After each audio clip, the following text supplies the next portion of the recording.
J'aime ça vous partager des recettes, pas trop de recettes. Puis, ce matin, j'ai pensé sortir mes vieux oignons, puis réinventer la soupe à l'oignon. Alors, vive Pinterest pour ces bonnes idées de partage. Quand je dis les vieux oignons, là, tu sais, ceux qui vous donnent plein de beaux petits bouts de germe. Donc, présentement, ce que j'ai trouvé, parce que je trouve que c'est une belle méthode d'apprentissage de fouiller sur Pinterest, trouver des inspirations, regarder si on a la majorité des ingrédients, parce qu'on s'en fout un peu si on les a pas tous, et débuter la transformation des oignons. Donc, j'ai trouvé une recette qui, ma foi, m'a inspirée pour faire une soupe à l'oignon réinventée. Et, comme d'habitude, vous n'aurez pas de recette. Mais, si vous avez des vieux oignons, ça commence un peu comme ça. Donc, ici, on a une plaque bien pleine d'oignons. Là, il y en a quelques-uns qui sont dans la cuisson, qui sont à cuire. On va mettre de l'ail, des oignons blancs, des oignons rouges. Je trouvais que c'était pas très important. Puis, l'idée de faire de la cuisine sans recette, c'est aussi pour apprivoiser le pouvoir de la création, le pouvoir de la confiance. Faire à manger, c'est aussi une question de confiance. Il y a beaucoup de gens qui ne cuisinent pas parce que c'est compliqué, on n'a pas les ingrédients, on n'a pas toujours sous la main tout ce que ça prend, on n'a pas la bonne quantité. Puis on a donc bien peur de manquer une soupe si on a 3 oignons au lieu de 4. Ou si on n'a pas d'ail. Puis, moi, je me dis que cuisiner, avant qu'il y ait des livres de recettes, ben, c'était de la pure création. Donc, créer, ça augmente, je trouve, la passion de cuisiner. Le pouvoir de découverte que ça m'apporte. C'est ça que j'ai le goût de partager. Donc, quand on cuisine sans recette, c'est à peu près comme, tu sais, les gens qui viennent t'aider à cuisiner chez toi, puis qui disent comment tu veux que je les coupe, les oignons? Écoute, comme tu veux. Mon Dieu, mes lunettes sont tellement sales. Alors, tu les coupes comme tu veux. Tu les coupes en petits carrés, en petites lanières, en grosses lanières, en grosses bandes larges. Ça changera rien. Ça changera absolument rien. Ça va donner du beau, du bon. Ça va être le fun. C'est ça l'essentiel. C'est pour ça que j'aime ça, cuisiner sans recette. Donc là, tu mets des oignons comme t'en as. Comme tu veux n'en passer. Tu les coupes comme ça te tente. C'est pas un beau départ, ça? Méchante belle recette de soupe à l'oignon. Je suis à peu près certain que vous avez tous, à ce moment-ci, des oignons qui germent à quelque part dans votre frigidaire ou dans votre armoire. Vous en avez un peu, pas beaucoup, beaucoup. Moi, comme je suis amateur d'oignons, ben, j'en avais beaucoup. Puis là, ben, on s'en va bientôt en voyage. Alors, j'épure tout ce qui risque de germer, puis marcher, puis pourrir avant mon départ. Alors, pourquoi pas une grosse soupe à l'oignon? Dans ma grosse soupe à l'oignon, en dehors des oignons, il y aura, bien sûr, de l'ail. Beaucoup d'ail. Parce que l'ail aussi, elle s'en vient moins belle. Fait qu'on va la passer. Ça va donner un peu de saveur. Puis, la découverte de ma recette que j'ai trouvée sur Pinterest pour m'inspirer, parce que c'est un peu ça aussi, des idées sans recette que je vous partage, des recettes sans recette que je vous partage, ils sont pas nécessairement toutes nées dans ma tête. Hein? Ils sont nés des fois de l'inspiration de quelqu'un d'autre qui l'a gentiment mis sur une page web, sur Pinterest, ou que j'ai entendu parler de quelque chose. Donc souvent, c'est ça, c'est une espèce de coworking de recettes, de partage. Et que ça, c'est très, très, très puissant. Lorsque vous allez chez quelqu'un qui vous fait goûter quelque chose d'extraordinaire, ben, attardons-nous à savoir comment il a réussi à faire ce goût savoureux, cette recette qui vous épate, cette saveur-là qui vous fait pétiller les papilles.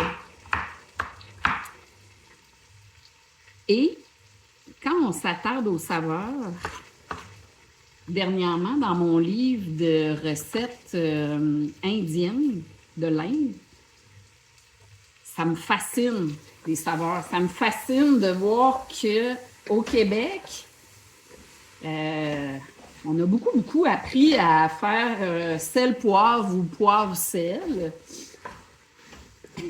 On a aussi accès aux épices à croton, les 4 épices, un petit peu de flocons de piment dans la sauce à spaghetti, mais on n'explore pas beaucoup les mix. Puis, par exemple, l'autre fois, je découvre un 5 épices pour faire un café latte épicé. Puis, il y avait du fenouil. Jamais j'utilisais ça, du fenouil. Puis là, j'ai fait la recette des 5 épices. Ça donne des cafés, là. Je ne sais pas comment l'exprimer. J'ai l'impression que ça ne s'exprime pas, ce que je découvre dans ces recettes-là. Ça se vit. Ça se vit, puis je ne sais pas comment je pourrais faire pour partager aux gens la puissance que ça a de découvrir des épices. On a ici sur Facebook la gang d'épices de cru. Puis, je crois que c'est là que ça a débuté, il y a à peu près 5 ans, alors que je me relevais un peu de mes opérations de cancer. Mon ostéopathe, elle m'a dit, parce que j'essayais de trouver comment me remettre de mes mal de dos intenses, de mes courbatures, de mes engourdissements. Puis, elle voyait bien que j'étais un peu épicurienne, un peu amateur de bouffe. Puis, pendant que ça cuit, je vais vous montrer d'où ça vient. Ouais, il est ici. Donc, elle m'avait dit, va te chercher à quelque part le livre Etné et Philippe, la cuisine d'Etné et Philippe. Ce sont les gens qui ont démarré les épices de cru. Donc, les épices de cru, c'est un coffret qui se vendait avec ce livre-là qui vous donne accès à un paquet d'épices. Et la gang d'épices de cru, ben Philippe, son parcours à travers la maladie, a dû lui faire prendre peut-être un petit break de découverte des épices, mais ce sont des fervents d'épices. Et il travaille avec ça aussi, pas juste par plaisir de bien manger, découvrir, voyager, mais aussi pour le pouvoir que ça fait de bien manger, bien épicer, puis redécouvrir de la vraie bouffe. Tu sais, genre des vraies épices, qu'il n'y a pas d'autres ingrédients que l'épice ou qu'un mélange d'épices. Allez découvrir son histoire, allez découvrir des recettes, puis osez en essayer. Osez essayer une recette d'épices de cru de cette gang-là, osez aller vous acheter un coffret d'épices. J'ai juste le goût de vous dire osez. Ça a commencé comme ça. Et puis, aujourd'hui, quand on cuisine une pièce de viande, quelque chose qu'on mijote longtemps, ou juste une bonne purée de légumes aromatisée avec différents épices, des oignons, de l'ail, peu importe, c'est bon. C'est bon, ça fait du bien. Ça me fait réaliser combien j'aime manger, comment j'aime partager, puis revenir à la base, revenir à des vraies recettes. Mais à cause qu'on a rendu ça trop compliqué, avec plein de recettes trop complexes, ben on s'est éloigné un petit peu du... tu sais, juste du vrai, là. Genre, juste du manger, des épices, puis une belle cuisson. Pas compliqué. Un peu comme... j'ai fait une vidéo m'en sur le poulet garroché. Ben là, je fais comme peut-être une soupe garrochée. Fait que le dimanche, cuisiner, ça fait du bien.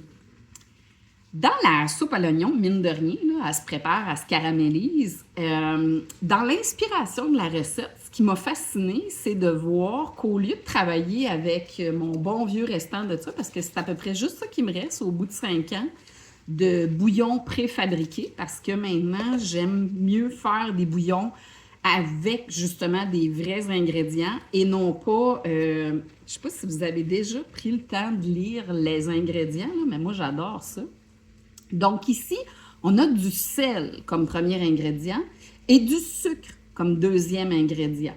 De la maltodextrine, du gras de bœuf, du glutamate monosodique, des protéines de soya et de maïs hydrolysées, de l'oignon en poudre, du colorant caramel des sulfites, de l'arôme naturel, de l'inosinate et guanylate disodique, du bioxyde de silicium. Donc, comme j'essaie de diminuer cette quantité d'ingrédients que je ne sais pas tout qu'est-ce que ça mange en hiver, je vais terminer ce pot-là. Et à la maison, maintenant, il n'y a malheureusement plus de bouillon de poulet de l'épicerie. Puis, il n'y aura plus de bouillon de bœuf de l'épicerie. Dans l'inspiration de la recette que je suis après faire, qui est une soupe à l'oignon de style asiatique, dans laquelle on va pouvoir mettre des nouilles que j'ai faites pré-cuire dans mon chaudron avant de commencer, pour éviter de salir 2 chaudrons.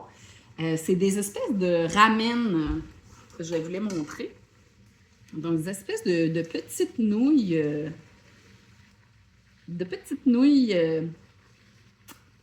de soba au seigle. Dans les épiceries asiatiques, il n'y a pas juste des nouilles de riz. Il y a des nouilles qui sont faites à base de différentes fèves. J'ai du vermicelle de patates douces. Soyez créatifs, prenez le temps de lire les étiquettes. Cette découverte-là aussi est intéressante. Donc, au-delà d'essayer de faire des épices, d'être capable de découvrir des ingrédients connus, mais qu'on prend le temps de lire les étiquettes pour trouver autrement.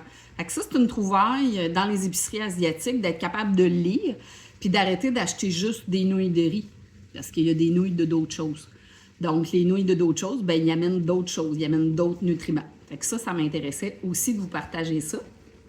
C'est des belles trouvailles. Puis, j'en reviens à mon bouillon, j'en reviens à mes choses. Dans l'inspiration de la recette, pour faire l'espèce de base de bouillon, il y a de la sauce mirin, du vinaigre balsamique, de la sauce sriracha, de la sauce soya. Je vais avoir comme décoration sur ma soupe à l'oignon des échalotes. J'en avais un petit restant de mou. Puis, je vais aller avec les vieux croûtons d'hier faire un petit gratiné. Alors, on va être ailleurs. On va être ailleurs dans la soupe à l'oignon parce qu'on va aussi y amener une pâte de seigle. Donc, on va avoir un grain de qualité. On va avoir une quantité astronomique d'ail, d'oignons, d'échalotes en gage de légumes.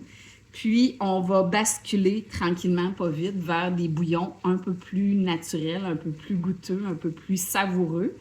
Puis, on va lâcher ces ingrédients-là parce qu'on est capable de le faire quand on se donne un petit peu la peine. Oui, ça prend du temps. Oui, ça prend de l'énergie à découvrir tout ça. Mais aujourd'hui, si je ne fais pas attention, mon corps, il répond pas bien. Puis j'entends beaucoup autour de moi des gens dire « Ah, j'ai mal dans le dos, j'ai mal aux artères, j'ai mal à telle place, j'ai des infiltrations, j'ai... » Écoute, j'en entends tous les genres. Puis je me dis, ben, j'ai vécu quelque chose qui a fait en sorte que j'étais pas mal clouée dans mon lit, entre mon lit puis ma chaise le matin parce que ça dépliait pas, parce que c'était engourdi, parce que les bras ne fonctionnaient pas. Un médecin généraliste, dans le fond, mon médecin de famille, qui m'avait suggéré à l'époque des attelles. Donc, des attelles, c'était la seule option. Beaucoup de physiothérapie qui a malheureusement pas beaucoup aidé. Et au final, des anti-inflammatoires à tous les jours, avec aussi un autre médicament pour protéger mon estomac des anti-inflammatoires. Donc, c'est là que je me suis mis à être curieuse, à chercher. Puis, le pouvoir de la bouffe, j'en reviens juste pas. Donc, oui, j'en parle souvent. Mais si je bouge aujourd'hui, si j'ai recommencé à faire du vélo de montagne, si j'ai recommencé à faire de la raquette, du ski de fond, puis à bouger, ben c'est grâce à ça. Puis oui, des fois, après avoir mangé un bon carré aux dattes du commerce ou un bon spaghetti avec des bonnes vieilles pâtes blanches ou une bonne pizza avec une croûte de pain blanc, ben je le ressens. Je le ressens immédiatement. Ça revient en moins de 24-48 heures, je suis capable de le provoquer. Donc, oui, je crois à ce que je dis parce que je l'expérimente. Je suis capable de leur provoquer. Je suis capable de leur faire disparaître. Donc, que ce soit les vertèbres qui sont attaquées dans les radiographies. Donc, il y en a ici, il y en a là. Puis, donc, mon rhumatologue m'a dit, il n'y a rien à faire. Puis aujourd'hui, ben, ça bouge bien. Donc, le pouvoir de la bouffe, c'est pour ça que je vous le partage, parce que j'y crois, j'en mange, je le savoure, puis je pense que ça peut faire la différence dans la vie des gens. Je vais quand même mettre le lien en dessous de ma vidéo de la recette initiale qui débute cette recette-là.